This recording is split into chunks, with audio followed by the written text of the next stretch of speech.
최상위 합격을 위한 지혜쌤의 합격 전략, 지혜쌤 유주미입니다. 자, 시작합시다. 오늘은 드디어 나왔어. 알지? 사실은 이 인강 우리 지혜쌤의 학생들을 위한 인강이니까 좀 편하게 가자. 자, 누가 나왔어? 아리스토텔레스 오빠가 나왔어. 우리는 공자도 솔직히 싫고 맹자도 싫은데 거기다가 서양의 아리스토텔레스는 더 싫어, 사실은. 하지만 우리가 싫다고 거부할 수는 없지. 누가 좋아하지? 교수님이. 그리고 여기에서의, 그러니까 이 강좌도 사실은 어디서 출발해야 되냐면 선생님이 제일 좋아하는 게 뭐니? 문제의식과 출제의도지. 그러면 이 강좌의 문제의식이 과연 무엇이었을까가 혹시 감이 잡히니? 그렇지.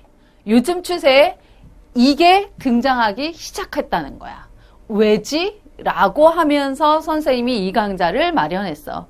그렇기 때문에 교수님이 왜 굳이 요즘 추세에 왜 지금 이 자리에서 시민적 우회를 자꾸 거론을 하실까라고 하는데 포인트를 맞춰서 대학별로 비교를 한다면 다른 문제를 접근할 때 어때?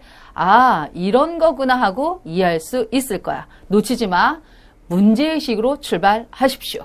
자, 오늘은 주제, 선생님 주제별 수업을 좋아하지? 뭐와 관련된 거다? 아리스토텔레스의 시민적 우애라고 하는데 힌트가 있지. 우리는 뭐와 관련이 있다? 그렇지. 사람은 누구나? 그렇지. 사회 안에서의 존재지. 그래서 전체 주제는 사회야. 개인과 사회. 우리는 여기 지금 강사들도 모여 있지만 예를 들어서 지혜쌤이라고 하는 사회 안에서의 구성원들이 있는 것처럼. 근데 그 구성원들이 좋기만 할까? 지혜쌤과 유주미, 지혜쌤과 박신아. 그래서 싫기도 하고 좋기도 하고 어쩔 수 없이 있기도 하고 이럴 거란 말이야. 그래서 개인과 사회에 그치요. 싫대. 싫어도 어떡해. 돈을 벌려면 있어야 되니까. 자, 개인과 사회의 관계는 그럼 어떻게 정해야 하는가? 그리고 사실 너희들 사탐 영역에서 이건 굉장히 많이들 배워왔기 때문에 어렵지 않을 거야. 다들 그렇잖아. 인간은 사회적 동물이야. 이렇게 시작하기 때문에, 그러니까 어떤 개인과 사회의 어떤 관계적인 측면에서 첫 스타트를 끊고, 그 다음에 사회 안에 누가 존재하지? 개인. 이랬을 때, 정말 사회 자체가 중요한가? 사회 구성원인 개인이 우선일까? 에 대해서 고민을 하기 시작하지. 더 들어갈까? 즉, 만약에 그러면, 지혜쌤 자체가 중요한 거야? 그 안에 박신아나 오선민 강사나 박세수 강사가 더 중요한 거 아니야? 이런 식으로 더 출발하고 너네들도 마찬가지지. 학교 안에서. 이 안에서 사회 안에서 근데 누가 충돌을 하지? 개인 결사체일 수도 있어. 그게 어떤 단체일 수도 있어. 개인과 개인 간에 뭐가 발생하지? 충돌. 그래서 현대사의 어떤 갈등의 원인이 뭘까? 그럼 어떻게 해결해야 돼? 마지막 종착지. 그래서 같이 잘 먹고 잘 살자고 모인 이 사회. 그러면 어떻게 하면 되지? 그런데 어떤 한계나 현실에 부딪히지는 않을까라고 하는. 그래서 공동체 전체 이익을 실현하는데 어려운 이유가 뭘까라고. 그러니까 우리가 살아가는 얘기야. 인간은 사회와 관계를 맺어. 그치? 그래서 우리 그 구성원이 먼저야? 사회 전체가 먼저야? 그리고 이렇게 충돌하는 이유가 뭘까? 해결 방안은 없을까? 잘 먹고 잘 살자고 하는 이 공동체 전체 이익을 실현하기 위한 방법은 또는 어려운 이유가 뭘까? 라고 하는 하나의 뭐가 전개되지? 스토리가 전개되지. 그래서 그러니까 재미없을 수도 있지만 어떤 문제를 딱 받고 이건 사회 문제인 것 같아. 그 안에서 누가 우선인지를 묻는 건가? 현대사회의 어떤 문제인가? 공동선의 추구인가? 라고 하면 문제가 점점 재밌어져. 재미가 없을 수도 있지. 그렇지. 미친 듯이 논술이 막 재밌어요. 이런 애들은 이제 약간 똘끼가 있기는 있지만, 그래도 점점, 선생님은 직접 선생님과 마주치는 학생들이 조금씩 주제와 관련돼서 재밌어지기 시작한다라는 말을 듣기 시작하면서, 이게 너희들한테 어떤 지침? 어떤 길을 주는구나 라는 생각을 해. 이 전체적인 스토리는 그렇게 어렵지는 않을 거야. 자, 순서를 뭘까? 기출문제를 확인할 거야. 아무리 뭐 사회가 중요하면 뭐해? 우리는 뭘 하러 이 자리에 온 거지? 그렇지. 대학에 붙기 위해서 온 거기 때문에 기출문제를 먼저 확인하고 주제 안에서의 사회, 그 다음에 첫 스타트가 뭐였어? 아리스토텔레스의 시민적 우애라고 하는 문제의식에서 출발했기 때문에 과연 정의란 무엇인가? 에 대해서 고민하면서 실전 문제와 주제를 연결시켜 보겠습니다. 이 안에서 고대 이런 있잖아. 주제 안에서 정의란 무엇이지? 이렇게 딱 생각하면 너희들이 그동안 풀어왔던 문제들이 막 생각나기 시작할 거야. 우리 2014 그치? 우리 1회차 모의고사 전체 뭐 봤어? 자발적 결사체를 시험을 봤어. 자발적 결사체에서 공동선의 추구, 뭐 한계 이런 걸 배웠고 2012년에 세대 갈등이라고 하는 거에 있어서 공동체주의와 개인의 자유주의의 충돌에서 어떤 걸 선택할 것인가. 2007년 더 과거로 가봅시다. 그렇지. 공리주의가 나오고 그 다음에 롤즈의 정의론까지 나와. 이것이 하나의 맥으로 흐른다라는 걸 너희들이 파악하면 합격하게 되는 거지. 그 다음 연대. 좋아. 2014년에도 아리스토텔레스의 지문이 나왔고 연대에서 2014년에도 나왔어. 왜일까요? 자, 그 다음 그래서 같은 14년도에 고대와 연대를 한번 비교해서 고대의 특징과 연대의 특징이 과연 뭐가 다른가를 이렇게 다르구나. 같은 문제의식 속에서 이렇게까지 방향이 다를 수 있구나. 확인하시면 되고 그래서 관통하는 문제의식이 과연 무엇인가 고민하고 마지막으로 교수님이 지금 이걸 고민하고 계시는구나 라고 하는 걸 확인하면 됩니다. 이해했습니까?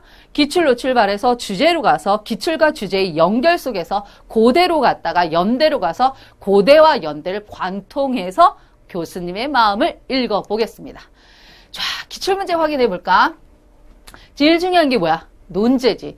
논제는 씹어 삼켜 먹을 정도로 철저히 분석하라고 했어. 2007년도로 가봅시다. 2007년도. 지금 너희들이 2016을 시험 보는 거지. 그럼 지금 몇 년도야? 뭐 빼기가 안 되는데 몇 년이야? 아무튼. 그치? 거의 뭐 9년이겠다. 그치? 9년. 자, 위의 제시문들은 정의와 효율성에 관한 것이다 라고 해서 주제를 굉장히 좁혀줬어. 정의와 효율성? 정의? 정의가 뭐지? 정의와 효율성이 한 맥으로 흐를 수 있을까? 이런 식으로 여러 측면에서 고민을 해봐야 돼. 다의 요지를 밝히고 이거 모의 테스트야? 요약 테스트 한번 걸쳐 본 다음에 비판을 해서 논술을 하는데 유형으로는 그런데 제시문 라에서 다를 씹으래. 라가 뭐였냐면 공리주의야. 최대 다수의 최대 행복의 공리주의의 입장에서 제시문 다의 롤즈의 정의론을 씹어보고 그 다음 역으로 그래서 너 생각을 얘기해봐. 제시문 라를 계속 블라블라 옹호해도 돼. 여기서 씹었으니까. 그치? 근데 이쪽에 와서는 그런데 이런 측면에서 제시문 다가 비판받을 수 있지만 여전히 지금 이 자리에선 제시문 다의 롤즈의 정의론이 더 타당해. 이렇게 가도 돼. 어쨌든 그건 너희들 마음인데 그게 중요한 게 아니야. 뭘 선택하느냐가 중요한 게 아니야, 너희들. 그러니까 뭐 요약하고 비판하는 게 중요한 게 아니라 무엇을 위해서 왜 비판하느냐야. 그렇지. 정의와 효율성을 물어본 이유가 뭐니? 롤즈의 정의론과 공리주의가 뭐에 대해서 얘기를 하니? 그렇지. 공동체에 있어서 최대 다수의 최대 행복이 좋은지 공동체에 있어서 적어도 분배의 문제를 고민해야 되는 게 좋은지에 대한 공동체에 대해서 묻고 있다라는 거야. 결국 뭐야? 사회 안에서 정의의 역할이 과연 무엇인가에 대해서 고민하라고 이 문제를 냈지. 당연히 선생님하고 이 문제 다시 풀어볼 거야, 우리 팀들은. 그래서 걱정하지 말고, 아, 그렇구나. 정의와 효율성이라고 하는 거 안에, 아, 공동체가 있구나. 그 안에서의 여러 가지 블라블라가 있지만, 어쨌든 간에 다 같이 조차고 논의를 하는구나. 그것만 넘어가시면 됩니다. 2012년도에 나왔어. 이거 아까 기억나니? 아, 또 흥분한다. 또 좋단다. 좋아. 사회에서 기억나? 개인과 사회의 관계 안에서 누가 더 우선시 되느냐? 현대사회 갈등과 그 원인이 무엇인가? 에 대해서 소주제의 4가지의 맥락이 있어서 어디에 해당하는지 한번 너희들이 맞춰봐. 질문할게. 재심은 2와 3은 사회 문제 해결에 서로 다른 관점을 가지고 있어 라고 얘기했어.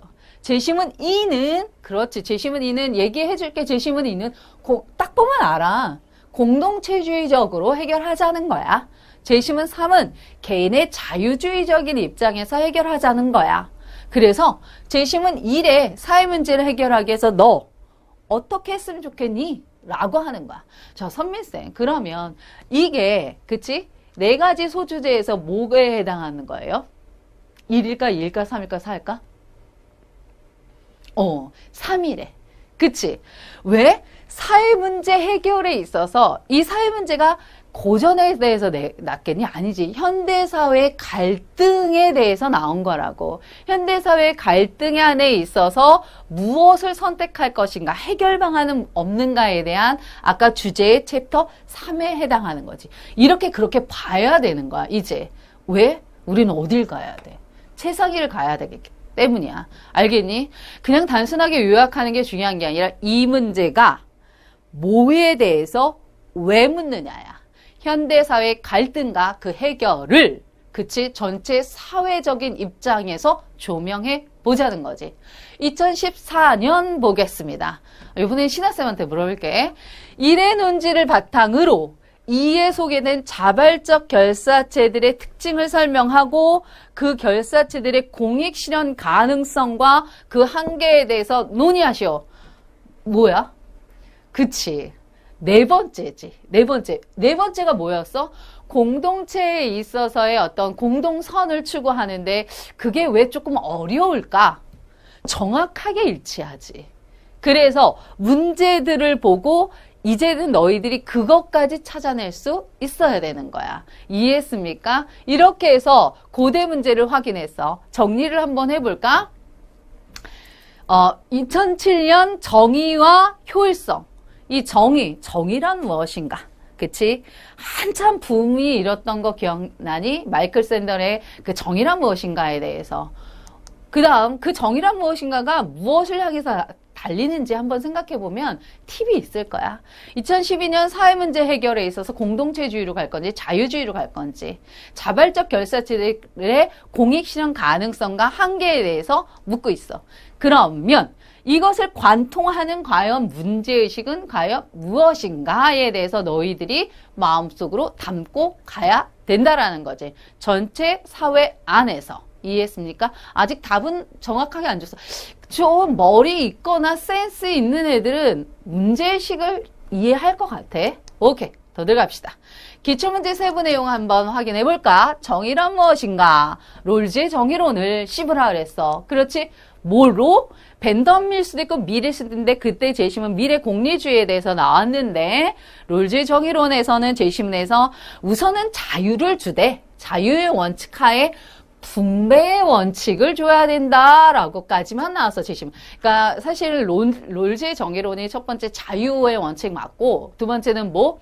기회의 균등에 있어서 그 다음 세 번째 뭐야? 결과의 분배까지 고민해보자. 이렇게 단계가 조금 더 자세한데 요때 당시에는 사실 대입론에서 롤즈의 정의론을 너가 아니야를 테스트하는 건 아니야. 그렇기 때문에 편집을 통해서 교수님이 이 2개만 주시고도 충분하게 이거와 대비시킬 수 있기 때문에 그렇게 주셨고 그 안에서만 해결하면 돼. 이때 당시에 자유의 원칙과 분배의 원칙이 나왔어. 그 다음에 공리주의에서는 개소리 하지 마. 최대 다수의 최대 행복이야. 라고 해서 둘 중에 하나를 선택하는 문제를 내셨어. 물론 둘의 어떤 중립적인 측면에서 둘 다 까도 되고 둘 다 좋은 점을 갖고 올 수도 있는 거야. 근데 왜 이 두 개를, 그치? 배치시켰을까는 마음속으로 가져가야 되는 거야. 지금 2016학번에 너희들이 시험 볼 너희들이라고 한다면, 그다음, 제시문을 가만히 보니까 정의 원칙은 이렇게 나왔어. 제시문 그대로 갖고 온 겁니다. 기본적 자유 다음으로 사회 경제적 분배 문제를 고려해라. 즉, 사회를 위해서, 그러니까 전체 공동체를 위해서 무조건 분배만 하라는 건 아니야. 우선 개인의 자유가 우선이지. 자유는 인정해 줄게. 근데 적어도 사회적 약자를 위한 분배에 있어서는 그들을 좀 고려해 줘야 되지 않겠어? 라고 얘기를 합니다. 그렇다면 공리주의에서는 개소리 하지 마. 사회적 약자든 일반인이든 누구나 한 사람으로 간주되어야 되고 그 누구도 한 사람 이상으로 간주되어서는 안 돼. 평등해야지. 무슨 소리야. 즉 이게 터무니없는 말은 아니야. 이 안에도 분명히 뭐가 있어? 합리적이고 이성이 있고 타당한 근거가 있기 때문에 그 타당한 근거를 정확하게 이해하는 게 중요해. 너희들이 이 미래 공리주의를 씹기 위해서 이 타당한 근거들을 다 버리는데 그러면 삽질이고 그러면 불합격인 거야. 알겠니? 있는 그대로 우선 읽어보는 거야. 그래서 적어도 사회적 약자를 위한 배려를 조금 더 해주고 그들에게 목을 더 줘야 되지 않겠니? 개소리 하지 마. 누구도 한 사람 이상으로 간주되어서는 안 돼. 그치? 그 다음에 공리주의 금원과 그리고 개개인이 아니라 적어도 전체 행복의 총량이 기준이야 라고 얘기를 했어. 그래서 전체 파이를 늘리는 거를 조금 더 중시 여겼다면 여기에서는 좀 분배 문제까지 갔다. 이렇게 해서 이해하셔도 됩니다. 보입니까? 이게 결국은 뭐야? 정의와 효율성이라고 하는 측면에서 과연 정의가 무엇인가? 효율성을 극대화해야 하는가? 적어도 형평성의 원리로 가야 되는가? 이 정의는 무엇을 향해서 달려야 하는가? 전체 공동체를 위함이지. 이해했습니까? 좋아. 그 다음 2012년 고대를 갑시다. 사회 문제가 나왔어. 세대 갈등이야. 이 사회 안에는 어떤 세대 갈등, 지역 갈등 다양하게 존재하지. 왜? 사회 구성 안에서 노인과 젊은 층의 세대 갈등, 그 다음에 수도권과 비수도권의 어떤 지역 갈등, 굉장히 많은 갈등들이 있어. 이 상태에서 제시문 나는 공동체주의로 갔고 제시문 나는 개소리 하지 마라 자유주의적인 입장으로 갔어. 개인의 자유주의. 제시문을 보자면 은혜를 확장하자라고 하면서 우리 모두는 실제로 서로에게 책임이 있기 때문에 공동선에 헌신하고자 하는 인식을 확고히 해야 한다. 여기서 센스 있는 너희들이라고 한다면 2007년과 다른 걸 확인하셔야 돼. 뭔데? 이럴 수도 있지. 뭐가 달라? 자, 이 상태에서 개인주의에서는 뭐라고 했냐면 자유의 가치를 존중한다면 개인들이 자기에게 해로운 선택도 할 수 있도록 인정해주고 어찌 그 노인들의 없는 왜 1%의 사람들이 사회 초래하는 부담을 막기 위해서 99%의 자유를 제한해야 돼? 웃기지 않아? 이렇게 제시문이 주어졌다고. 그러면 내가 너희들한테 원하는 건 뭐냐면 2007년과 2012년의 변화가 보이니? 변화 보입니까? 선미쌤 보입니까? 롤즈의 정의론가, 그치? 그 다음에 벤더미든 미래 공리주의가 제시문에 나왔는데 드디어 2012년에는 어떤 제시문이 나왔어? 공동체주의라고 하는 것이 등장하기 시작합니다. 자유주의라고 하는 거, 딱 이게 벤담의 공리주의 아니야? 라고. 그러니까 롤즈의 정의론 아니야? 이렇게 아니지. 기억하니? 롤즈도 뭐를 제일 우선시했어? 자유의 원칙 다음에 최소한의 사회적 약자를 위한 분배 원칙이 있었기 때문에 이게 롤즈의 정의론이라고 얘기할 수는 없는 거지. 이게 공리주의와 어떤 맥을 같이 한다는 건 인정을 하는데 이 중간에 껴있는 게 존 롤즈라고. 요 상태에서 뭐가 나오기 시작했어? 공동체주의야. 공동선. 대해서 얘기하기 시작합니다. 드디어 2014년에는 공익 실현을 위해서 자발적 결사체라고 하는 게 어떤 역할을 하고 어떤 한계가 있는지를 질문하기 시작하는 거야. 근데 선생님이 이 수업 있잖아. 아, 미안한데 중하위는 머리 아프니까 그냥 끊어서 들어도 돼. 근데 만약에 내가 적어도 연고대를 가겠다라고 하는 학생은 정확하게 이해하고 들어와야 돼. 이해했습니까? 전체 공익 실현을 위해서 자발적 결사체의 의의와 한계가 무엇이니? 라고 얘기하면서 얘네들은 친목을 위해서 아파트 커뮤니티, 그 다음에 이익 추구를 위한 어떤 그 형평사, 이런 게 있었어. 근데 걔네들이 어찌어찌 하다 보니 공익 실현도 되네? 그래? 굉장히 의의가 있지만 한계가 있을 수 있어. 그러니 뭐가 드디어 나왔어? 아리스토텔레스의 시민적 우애를 가지고 이거에 대해서 논의해봐. 이렇게 나왔다고. 그러면 다시 갑니다. 2007년에 나오지 않았던 공통체주의가 2012년에 등장하기 시작했고, 그래서 자유주의와 비교하게 했다면, 그랬다면 2014년도에는 아예 직격타로 줬어. 뭐로? 아리스토텔레스의 시민적 우애를 가지고 이 문제를 한번 극복해보지 않겠니? 라고 하는, 여기까지도 파악할 수 있어야 되는 거야. 이해했습니까? 그래서 자발적 결사체들 중에 일부는, 그렇지, 일부는 다가 아니라 비당파적, 굉장히 공익에 좋고 비종교적이고 자율적이고 공익적 성격을 표방하기도 했어. 어쩌다 보니 그렇게 돼서 굉장히 지금 의의가 있어.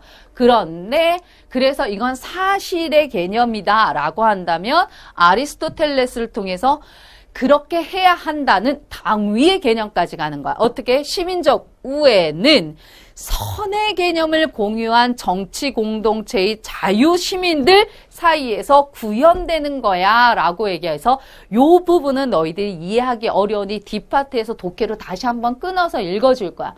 한마디로 딱 보니까 기억납니까? 2007년에 뭐와 뭐를 논의하라 해서 정의와 효율성에 대해서, 정의와 효율성에 대해서 논의하라 그랬어. 그렇지. 그런데 2014년에는 정의뿐만 아니라 뭐도 들고 왔어? 우애도 들고 왔어. 그래서 정의와 효율성을 가지고 공동선만 갈 수 있는 것이 아니다라고 하는 어떤 문제의식 속에서 정의와 우애를 포함한 아리스토텔레스를 가지고 왔다라고 하는 것이 너희들 눈에 보이기 시작해야 최상위까지 갑니다. 최상위 못 가겠어요. 못 보겠어요. 이럴 수도 있지. 그런데 자꾸 하다 보면 어차피 사회와 관련된 문제는 굉장히 많이 나오는 거기 때문에 한번 정확하게 이해하면 너희들이 보는 안목이 달라질 겁니다. 이제 이렇게 해서 고대의 어떤 변화가 보입니까? 자, 주제편 다시 한번 가볼까? 아까 첫 스타트에서 너희들이 기억나지 않을까봐 다시 들어왔어. 사회 주제로 출제된 어떤 그 핵심적인 맥락 4가지. 사회란 무엇인가? 첫 스타트지. 아까 기억하니? 개인과 사회의 관계적인 측면이었어. 그 다음에 개인의 의지와 사회적 역량에서 개인이 우선이니? 사회가 우선이니? 라고 하는 질문들.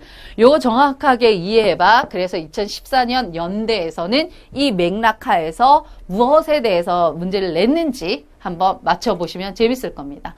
세 번째, 사회적 갈등과 해결 방안으로 현대사회 갈등, 세대 갈등, 지역 갈등, 그거의 원인과 그럼 해결 방안은 없나? 고민한 겁니다. 2012년이 보입니까? 이 상태에서 공동선에서 공동체 전체 이익을 실현하기 어려운 까닭만 물어보는 이유가 뭐야? 그 원인을 찾아서 한번 해결해 보자라고 얘기를 하는 거기 때문에 2014년도에 자발적 결사체의 공동선 추구, 이것이 이 파트에 해당이 되는 겁니다. 그래서 이렇게 4가지 어떤 흐름이구나. 이 2가지가 맥을 같이 한다면 이 2가지가 맥을 같이 해서 섞여 있는 문제들이 많겠지. 그치? 이렇게 너희들이 사회 주제에 대해서 고민하면 됩니다.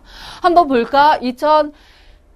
1998년부터 2014년까지 쭉 본다면 느끼겠지만 어디에서 상위권 대학에서 많은 문제를 냈습니다. 2000년도에 고대부터 2000년 연대까지 해서 쭉 오면서 2014년도에 연대 고대가 동시에 다 냈다라는 거지. 그만큼 근데 사실은 그럴 수밖에 없지 않나? 지금 우리는 뭐 사회적 존재이고 사회 안에서 많은 갈등이 일어나고 하기 때문에 당연히 그럴 수밖에 없다라는 거야. 자, 그러면 아까 얘기한 그럼 과연 정의란 무엇일까라고 하는 거야. 그치? 정의와 효율성과 관련된 그리고 막판에 아리스토텔레스의 정의와 우애의 결합이라고 하는 이 정의에 대한 접근을 너희들이 이해하면 오히려 많은 문제를 앞으로 풀기 쉬워질 거야. 이렇게 질문할 수도 있지. 선생님 이거 배경식 아닐까요? 라고 얘기를 하는데 이거는 교과서에서 충분하게 너희들한테 다루어지고 있는 내용이기 때문에 나올 수 있습니다. 첫 번째, 정의의 문제에 있어서 접근하는 방식은 공리주의적인 방법이에요. 이건 알고 있을 거고, 이 두 번째 법칙 계약주의적인 어떤 그러니까 롤즈의 정의론과 관련된 거고, 세 번째 공동체주의적인 접근, 요즘 추세로 많이 나오는 것들이겠지. 그래서 보면 최대 다수의 최대 행복이다. 그러니까 너희들한테 수업하다 보면 공리주의, 그럼 너희들이 그냥 한꺼번에 갑자기 최대 다수의 최대 행복이요. 분배보다는 양에 집중하는 거예요. 그래서 전체 행복이 중요한 거예요. 이 정도는 다 알고 있다고. 그렇기 때문에 그걸 제시문안에 섞여주고 너희들이 풀어내기만 하면 되는 거고, 여기에서 보면 양보다는 여기서 양에 집중했다면 양보다는 그래도 분배적인 측면에서 옳고 그름으로 가야 되는 거 아니야? 조금만 더 어려운 거 얘기해 줄게. 분배가 옳고 그름의 문제라고 한다면 양을 늘리는 건 옳고 그름이겠니? 좋고 나쁨이겠니? 그렇지. 좋고 나쁨이야. 이걸 왜 이해해야 되나요? 이따가 시민적 우애로 가면 이 두 가지가 연결이 돼. 우애의 좋고 나쁨과 정의의 옳고 그름을 연결해야 된다. 공동체주의적인 입장에서 이렇게 가거든. 어쨌든 양을 늘린 거 좋잖아. 솔직히 피자가 이따시만한 게 좋잖아. 조금 갖고 와서 조금씩 먹는 것보다 많은 걸 갖고 오는 게 좋은 거는 맞지. 그렇기 때문에 그렇게 이해하면 돼. 그래서 양을 늘린 거 좋고 나쁨의 문제. 개소리 하지 마. 그래도 분배가 정당해야 돼. 옳고 그름의 문제지. 공동체주의적인 입장에서는 조금 더 근본적인 분배든 양을 늘리든 뭐를 통해서다 구성원들의 합의가 먼저 도출이 돼야 되지 않겠느냐라고 하는 아주 근본적인 질문을 던지는 거지. 나는 솔직히 논술 강사만 아니었으면 알고 싶지 않아. 그냥 잘 먹고 잘 살면 되지. 막 이런 생각을 했었는데 문득문득 요즘에 버스를 타고 다니면서 어떤 문제를 딱 접근하면 이거 서로 합의를 먼저 도출해야 되는 거 아닌가? 약간 이게 막 또라이가 돼가고 있는데 어쩌면 좋은 징조일 수도 있어. 그러면서 또 생각해보면 왜 교수님들이 그토록 고전해서 문제를 낼까? 그렇지. 시간과 공간을 초월한 그 보편적인 어떤 맥락의 고전이 지금 이 자리에 우리에게 필요하기 때문일 거라는 생각도 오늘 좀 들더라고. 조금 이제 사람이 되어 가고 있는데, 그래서 너희들도 그냥 고전 재미없어 이렇게 생각하지 말고, 그게 진짜 시간과 공간을 초월해서 지금 이 자리에서도 계속해서 논의되는 이유는 그만큼의 어떤 타당함이라든가 현명함을 우리에게 준다라는 거야. 이런 말 하면 너희들이 수업 시간에 싫다고 하니까 여기까지 하는데, 어쨌든 결국 우리가 봐야 할 것들이라는 거지. 공동체주의라고 하는 건 공동선, 가치, 그런데 정의든 즉 분배든 양이든 그것이 중요하다기보다는 우선 공동체 구성원의 합의가 먼저 도출되어야 한다라고 하는 근본적인 질문을 던지는 거야. 그래서 2012, 2014년 고대의 변화를 너희들이 읽어낼 수 있어야 되는 거지. 물론 그 의도로 낸 게 아니다. 이런 말 할 수 없는데 선생님 파악으로는 이런 흐름, 시대적인 흐름, 왜 그렇게 마이클 샌델의 정의란 무엇인가에 우리가 그렇게 환호했는가야. 왜? 공동체주의적인 사고가 지금 이 자리에 필요하기 때문이거든, 역설적으로. 자, 갑시다. 실전 문제와 주제를 한번 연결을 해볼까? 주제편에서 사회적 갈등과 해결 방안 챕터 3이었어. 그치? 그 다음에 챕터 4의 공동선의 이상과 현실 앞에서 충분히 이해했으니까 너희들이 바로 갈게. 정의란 무엇인가 로부터 접근을 했어. 그치? 실전편에서 2007년. 그래서 정의란 과연 무엇일까? 정의로 우리의 어떤 갈등을 해결할 수 있을까? 그래서 공동선을 추구할 수 있을까? 라고 하는 접근으로 시작한 2007년 고대의 문제 안에서, 그치? 2012년의 세대 갈등의 문제들, 2014년의 공동선의 아리스토텔레스의 시민적 우애, 충분하게 앞에서 선생님이 설명을 했고 너희들이 이해했을 거라고 생각을 합니다. 그래서 공리주의와 롤즈의 정의론 2007년 다시 한번 정리했을 뿐이야. 그래서 2012년과 2014년 변화가 보입니까? 변화 읽어내셔야 됩니다. 왜일까요? 그치? 어떤 근본적인 문제의 원인을 도출해 보자라고 하는 거야. 단순하게 분배의 문제, 양의 문제, 단순하게 공동체의 어떤 그 은혜의 확대, 그런 게 중요한 게 아니고 지금 이 자리에 우리가 과연 필요한 게 무엇인가에 대한 근본적인 질문이 필요하다는 겁니다. 자, 아까 얘기한 좋고 나쁨, 그치? 양이 많으면 좋은 거다. 분배의 옳고 그름의 문제, 좋고 나쁨과 옳고 그름의 결합인 아리스토텔레스의 정의와 우애, 결국 지금 이 자리에서는 좋고 나쁨과 옳고 그름이 한데 연결되어야 한다라고 하는 사회적인 어떤 요구들이 나오기 시작한다는 거지. 이해했습니까? 한번 제시문 3이 너무나 어려웠다. 그러니까 고대에 제시문 이게 왜 읽어야 되냐면 2014년 연대에서 또 똑같은 지문이 나왔기 때문에 다시 한 번만 읽어줄게. 지금까지 얘기했는데 이해 안 된다. 아이 돌덩어리야. 뭐지? 벽에다가 머리를 박고 와야 돼. 알겠니? 읽어볼게. 아리스토텔레스 오빠는 말이야 있잖아. 도덕 공동체를 위해서 덕목이 필요한데 그게 정의와 우애래. 도덕 공동체라고 하는 일반론으로 먼저 갖고 왔어. 이제 보이니? 이제 이 오빠가 무슨 말 하고 싶은지 이제 보여야 할 거야. 보입니까? 보인대, 선생님들. 그에게 있어서 정의란, 아니면 벽에다 머리 부딪히라고 할까봐. 그에게 있어서 정의란 공평한, 롤즈의, 그치, 분배, 공평한 것, 또는 합법적인 것. 결국은 이게 뭐야? 옳고 그름. 그리고 우애는 각종 인간관계에 있어서의 어떤 도리들, 어떤 관심과 배려. 그럼 공리주의와는 조금 다르잖아요. 이렇게 얘기할 수 있는데 항상 일치하는 건 아니야. 이건 더 큰 범주의 얘기들이야. 그래서 합법적인 것뿐만 아니라 관심과 배려의 좋고 나쁨의 문제까지도 같이 가야 된다라고 얘기를 하는 거겠지. 아리스토텔레스에 의하면 합당한 자기목을 주장하는 정의 원칙에 오케이. 왜? 2007년도 고대에서 이런 질문이 있지. 과연 정의란 무엇인가? 각자에게 각자의 목을 주는 거라고 얘기하는데 과연 그것이 어떻게 정의될 수 있는가? 여기서 이 정의는 그 정의가 아니라 어떻게 기준을 마련할 수 있는가? 이런 식으로 스타트를 끊고 있거든, 제시문가에서.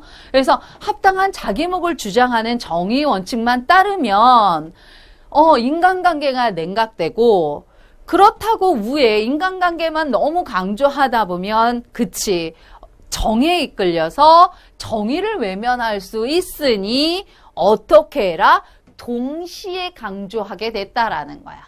이제 좀 보입니까? 그래서 우선 도덕공동체, 도덕공동체는 어쨌든 정의와 우애인데 합당한 어떤 옳고 그름과 좋고 나쁨의 우애의 균형에 대해서 얘기하고 있구나. 그 다음 아리스토텔레스의 시민적 우애라고 하는 건 그치? 이것과 이거의 결속인데 그 뒤에. 그래서 다시 모를까봐 설명해. 시민적 우애는 선의 개념을 공유한 정치 공동체의 자유시민들 사이에서 구현돼. 아까 첫 스타트는 무슨 공동체였어? 도덕 공동체. 그 다음에 구체적으로 다시 들어왔어. 정치 공동체 안으로 다시 들어왔어. 따라서 정치라고 하는 건 친구들 사이에, 친구들이 모였어? 우애, 좋고 나쁨이었지. 그런 거라고 한다면 정치 공동체는 여기서부터 유사한 생각을 가진 시민들 1이야.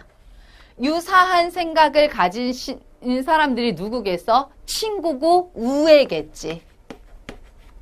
가진 사람들이 이익에 관해서 합의하고 동일한 정책을 채택한다라고 하는 건 이건 뭐야? 정의겠지. 이 두 가지가 다 실현되어야 된다는 거야. 그러니까 자발적으로 같이 우리 GSM 팀 아니면 우리 뭐 최상희 팀, 중경혜 씨 팀 이렇게 유사한 생각을 가진 그래서 자발적으로 함께 우애를 나눌 수 있는 사람들이 뭔가에 대해서 어떻게 하겠어? 분배 문제가 아니라 미리부터 어떤 이익에 관하든 동일한 정책에 관하든 미리 합의를 도출해서 옳고 그름까지 가는, 그치? 그렇게 해서 공동의 의지를 구현하는 장이 된다라고 하는 거야. 결국 정치 공동체에서 아리스토텔레스의 정치 공동체는 뭐와 뭐의 균형이다? 그렇지. 우애와 정의가 함께, 옳고 그름과 좋고 나쁨이 함께 가야 된다라고 얘기를 하는 거야. 그래서 그치. 많은 분배를 하는 게 좋다라는 게 아니라 서로 합의하고 동일한 공동선을 그렇지 실현할 수 있어야 한다라고 하는 거지. 자기 이익에만 관심을 가진 부정의하고 탐욕적인 사람들은 공동선이나 타인과의 협력에 무관심하지만 공동체적인 유대가 강할수록 덕을 소유한 사람들 사이에서 부정의는 엄격해지지. 왜? 같이 마음먹은 사람들이 같이 모여서 뭘 이뤘어? 합의를 하고 공동에 대해서 채택을 하고 이런 과정을 거쳤고 덕을 가지고 있는 사람들을 전제로 하기 때문에 당연히 부정의에 대해서 엄격해. 그러니 뭐로 전락하지 않아? 이기주의로 전락하지 않아. 현대사회는 뭐가 문제니? 나에 대한 어떤 사랑. 그치? 그래서 이기적인 걸로의 어떤 전락, 물론 개인주의와 이기주의가 조금 다르기는 하지만 지나치게 됨으로써 나만을 위한, 우리 집단만을 위한 이렇게 돼서 이기주의로 전락할 수 있는 걸 막을 수 있다라는 거야. 그래서 현대사의 많은 문제들, 이기적인 어떤 성향으로 나오는 많은 문제들을 뭐를 통해서 극복이 될 수 있다라는 거야. 시민적 우애, 정치 공동체의 시민적 우애가 극복의 가능성을 부여할 수 있다라고 하는 거지. 이해했습니까? 자, 그는 안 읽어도 될 것 같고 연세대 편으로 한번 들어봅시다. 자, 연대. 자, 물어보겠습니다. 선생님들. 자, 논제 1 나왔어. 개인과 사회는 서로 영향을 미칠 수 있다. 주제가 바로 나왔어. 무슨 편이야? 당연히 사회편이겠지. 그래서 사회와 개인의 관계, 챕터 1 스타트 끊었어. 개인이 사회에 영향을 미치는 정도가 높은 것부터 낮은 것으로 제시해라. 이거는 뭐야? 개인의 자율성이 강한 것부터 낮은 것까지 나열하라는 거지. 결국은 이건 뭐야? 챕터 2에 누가 더 중요한 것이냐? 개인이 우선이냐? 사회가 우선이냐에 대한 질문이겠지. 관계로 시작해서 그래서 개인이 우선이야? 맨 끝에 있는 건 당연히 사회가 우선이겠지. 챕터 2까지 갔습니다. 요 상태에서 현대사회에서는 구성원 상호 간에 서로 상충된 요구와 주장들이 늘어나고 있어. 챕터 3입니다. 현대사회의 어떤 갈등의 문제의 원인들. 그러니 뭐 해보지? 해법을 찾아보래. 라고까지 해서 3까지 가도 되고 이 해법이 뭐겠어? 당연히 공동선을 이루는 것까지 가야 되겠지. 그럼 챕터 4까지 가는 거야. 이렇게 지금 연대 같은 경우는 다양하게 다 묻겠다라는 거야. 이해했습니까? 연대와 고대의 차이가 보입니까? 고대 같은 경우는 어떻게 되니? 뒤에서 보이겠지만 방향이 조금 더 잡혀있지. 교수님의 마음, 의중을 읽어낼 수 있는데 굉장히 객관적으로 접근을 해 달라는 거야. 뭐가 옳고 그러지 않고 너희들이 직접 다 고민은 해봐 라고 얘기를 하는 겁니다. 그래서 주제 파트와 연결하면 관계 형성 누가 더 중시에 여기느냐. 현대사회의 어떤 상층의 문제들 공동선의 추구까지 가셔야 됩니다. 연대가 좀 보여야 돼. 그래서 연대가 추론이고 논증인 거야. 이해했습니까? 자, 사회에서 그렇지. 자발적 결사체들을 개인과 개인으로 놔도 되는 거잖아. 결사체 A, 결사체 B가 결국 개인과 개인의 문제거든. 사회 안에서의 개인과 개인의 충돌 안에서 아리스토텔레스의 정의와 우애의 결합으로 문제를 해결해 보라고 한 고대와 그 다음에 연대의 경우는 개인의 자율적인 의지, 그 다음에 사회의 규범적 책무를 주고 이것이 옳고 그름으로 가지 않았어. 개인을 중시하는 입장과 사회를 중시하는 입장 안에서 각각의 문제가 뭔지, 그래서 어떻게 해결해야 되는지를 묻고 있다는 거겠지. 그런데 이 개인 안에서 자율적 의지에 해당하는 파트 안에 뭐가 들어갔다? 아리스토텔레스의 시민적 우애야. 그러면 이렇게 얘기할 수 있어. 선생님, 이 시민적 우애가 요 파트 아닌가요? 조금 더 사회와 더 강한 밀착을 갖는 게 아닌가요? 그렇지 않지. 연대 교수님께서는 그 안에서 시민적 우애라고 얘기했어. 그게 누군가 강압하는 거니? 그게 규범으로 그래야 한다는 거니? 시민들이 자발적으로, 자율적으로 같이 모여서 협의해서 공동선을 추구해야 된다는 거니? 그렇지. 그래서 교수님은 이 파트에 이 문제를 넣고 이걸로 여기에 대한 해당하는 문제를 극복해 봐라라고 질문을 던진 겁니다. 이것이 어디입니까? 연세대입니다. 다시 이 파트를 얘기를 해준다면 개인과 사회 안에서의 관계가 있다. 개인의 자율성이 강한 것부터 약한 것까지 해주고 그거에 각각의 문제를 해결해봐라 라고 얘기를 했기 때문에 개인과 사회, 개인을 중시하느냐, 사회를 중시하느냐, 개인의 자율적 의지냐, 사회의 규범적 책무냐를 나눠주고 이 안에서 당연히 해결책은 뭐야? 자율적 의지를 더 강화시키는 거겠지. 시민적 우애를 스스로 할 수 있도록 마련해 주는 거겠지. 여기서는 개소리 하지마. 인간의 자율적 의지 두면 안 돼. 걔네는 모였다 하면 이기적 본성으로 빠져. 그러니 강한 규범적 책무가 필요해. 이렇게 각각의 해결책을 다르게 주고 있거든. 그래서 연대와 고대의 차이가 한눈에 보이게 될 거야. 그런데 물론 고대가 뭐를 바꾸기 시작했지? 문제의 양상을 그래서 조금 더 펼쳐주고 꼭 이걸로만 해결하지 않아도 돼 라고 해서 2015년에 바꿨기 때문에 내가 생각할 땐 최상의 너희들이 있잖아. 어떻게 연습하면 좋냐면 이 고대와 연대를 다 풀어. 이 상태에서 어떻게 문제가 나와도 접근할 수 있도록 만드는데 그래서 선생님 생각은 이 중간 정도 지점에서 한 번 더 글을 써보는 게 좋아. 이해했습니까? 꼭 이거를 지금 이 자리에서 필요하긴 하지만 과연 가능하냐? 이게 현실을 가능하냐에 대한 어떤 비판의식 속에 약간 이 부분에 대한 조화를 갖고 와도 되는 거거든. 뭐만 놓치지 않으면 돼? 문제의식과 교수님의 이 문제를 낸 의도를 내가 충분하게 고민했음만 보여주면 되는 거지. 뭐 이 오빠만 계속해서 옹호할 필요는 없어. 단, 시대의 흐름, 왜 이걸 강조하는지에 대한 충분한 고민, 그 다음에 정의와 우애의 결합의 필요성을 충분하게 얘기하고 하지만 이것만으로는 부족하다라고 더 역습을 가해도 좋고 끝까지 밀어도 좋고 다른 방향으로 가도 돼. 그렇기 때문에 최상의 너희들은 고대와 연대 둘 다 보고 중간 지점에서 다시 한번 고민을 해보는 거야. 이해했습니까?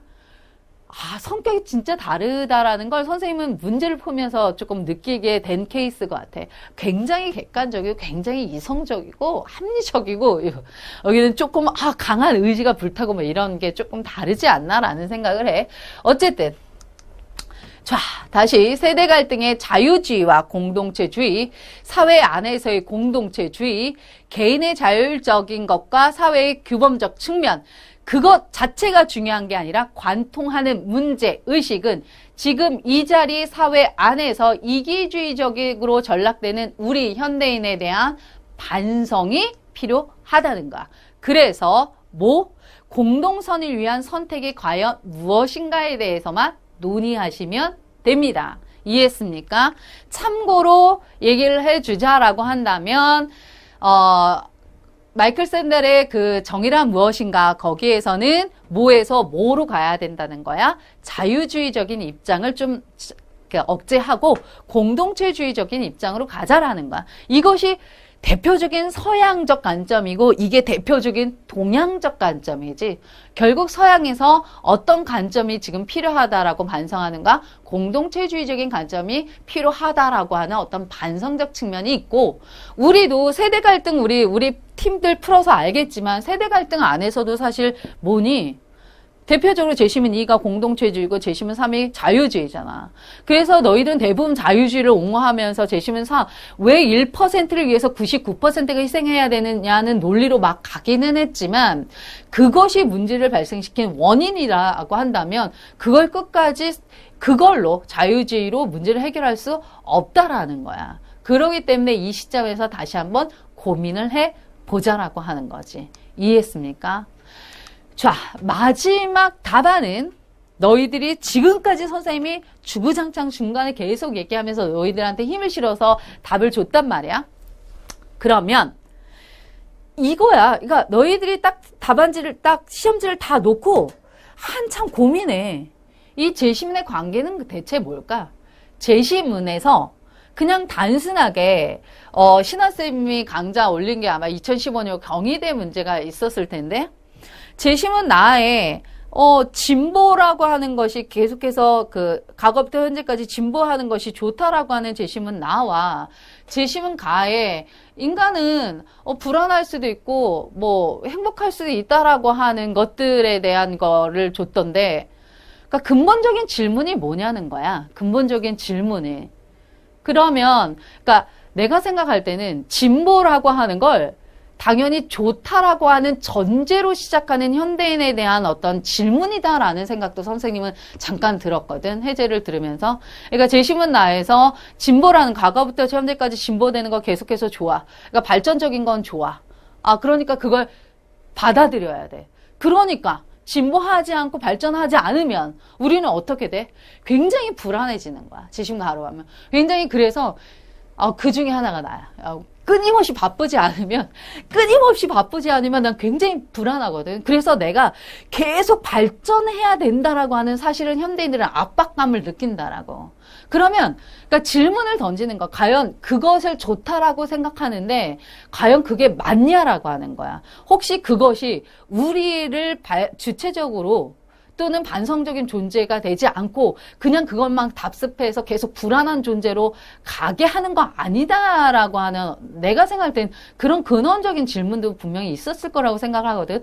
그래서 심심한 사람들은 이 강좌 끝나고 박신환 선생님이 2015년 경희대 문제도 한번 보고, 심심한 사람들은 선민쌤이 공감에 대해서 숭실대와 경희대와 연대를 관통하는 어떤 질문들도 던지고 있거든.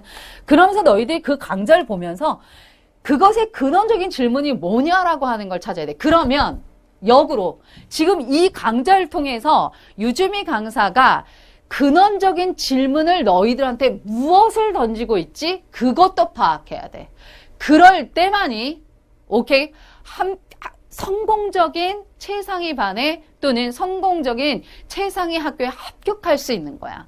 이러한 근원적인 질문이 없을 때는 어디 가야 돼? 중하위권 딱 가서 열심히 공부하면 돼. 중하위권이 나쁘다라는 거 절대 아니야.